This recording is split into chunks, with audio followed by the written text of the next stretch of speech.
So in terms of our first topic, we always have 3 topics each week. I don't know if you've noticed. We're going to be talking about various learning techniques. Now, when I first started university, I was very kind of rigid in the way that I wanted to learn.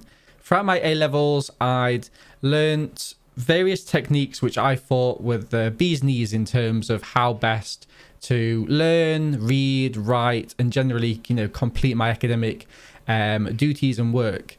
But I soon found that when I started my undergraduate degree, these weren't good enough. And we've spoken previously in the podcast series about how perhaps students aren't always fully prepared to walk into university. And that doesn't matter whether you're an undergraduate student, whether you're a postgraduate student, or whether you're going into your PhD in employment. But one thing that I wasn't told was that in my first 2 years, I should be using this as almost a playground or a sandbox to be trying out different ways of learning. Okay, so am I using big spider diagrams? Am I doing huge literature searches and then trying to fit all these papers and whatnot in similar boxes so that I can talk about it?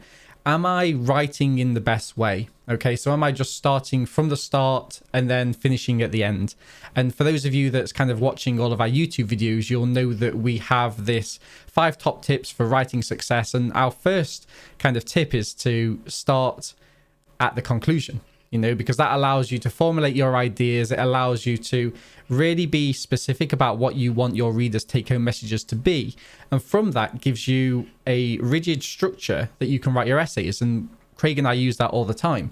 It's a really beneficial way of writing. But I learned that in my PhD. I never learned that throughout my undergraduate degree. And one of the reasons for that was that I was never spurred on to try different learning techniques. And I almost feel that I did fine at university, but I feel that was a slight disadvantage of me, that I was never pushed to try and do various things. And Craig, I know you've been putting together some packages to help our readers and viewers about how best they can really facilitate their undergraduate degree. Yeah, I think just to reiterate what you were saying there, like we don't learn these soft skills necessarily about how to learn. We learn about content in our A-levels in the UK anyway, in our A-levels in our undergraduate degrees. We learn content, typically. We don't learn about how to learn, how to revise, quite often in second year. So I do kind of a lot of mentoring and tutorial-based work in second year of our undergraduate degree. And one thing that I'm asked almost without fail every year is, how do I revise for exams? It's not what do I revise for exams or what's going to be on the exam. It's how do I revise for the exam? And I often think at that point it's too late, but we shouldn't be waiting until the end of the second year of a 3-year undergraduate degree to be talking about how to study. These things should be embedded throughout the entirety of the degree or the learning process. It's something that should really be taught pre-university, but it's just not something that we tend to do.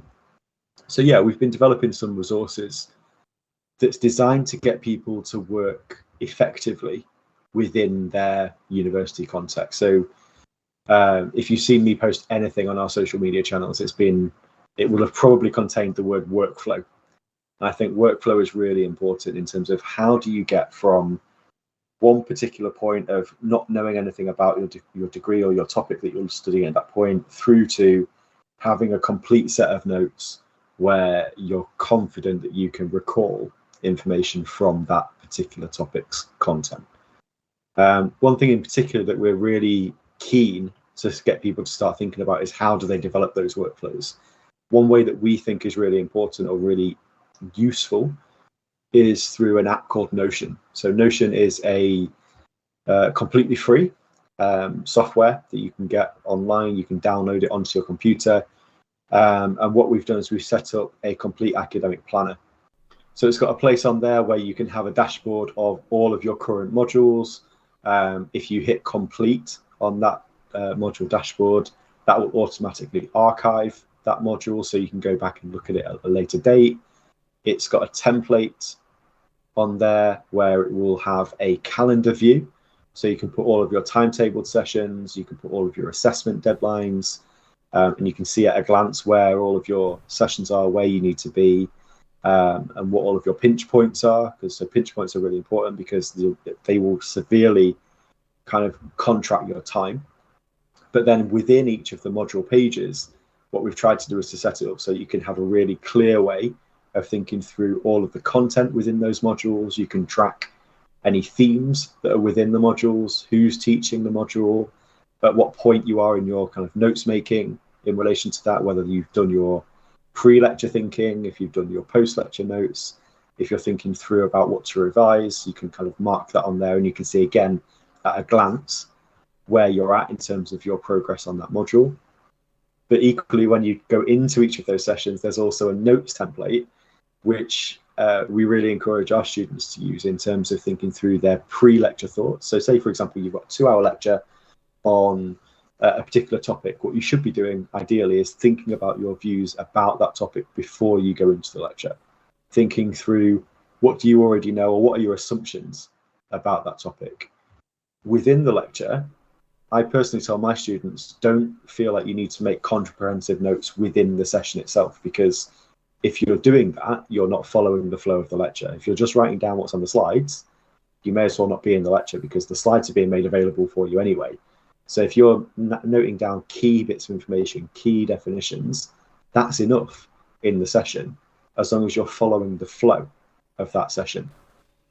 At that point, after the session, you should then be thinking about what your preconceptions were, what the story of that lecture was, and then thinking about how you can tie all of that together. There's spaces for recommended reading. So most people will give you recommended reading in particular topics. You can link to those papers. There's space for you to write notes on those papers. You can highlight things that aren't still clear. You can think about what potential essays might be posed in relation to different topics, and you can start planning your essays as well.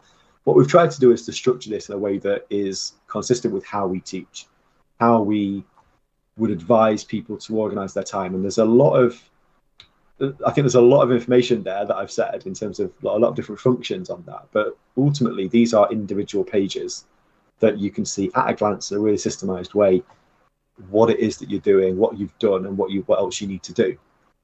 And I think if people can work from these workflows and have these really clear systemized templates that they're working from, I think a lot of the time when people are revising, or if they're writing an essay or writing a report, just seeing that blank page is really off-putting.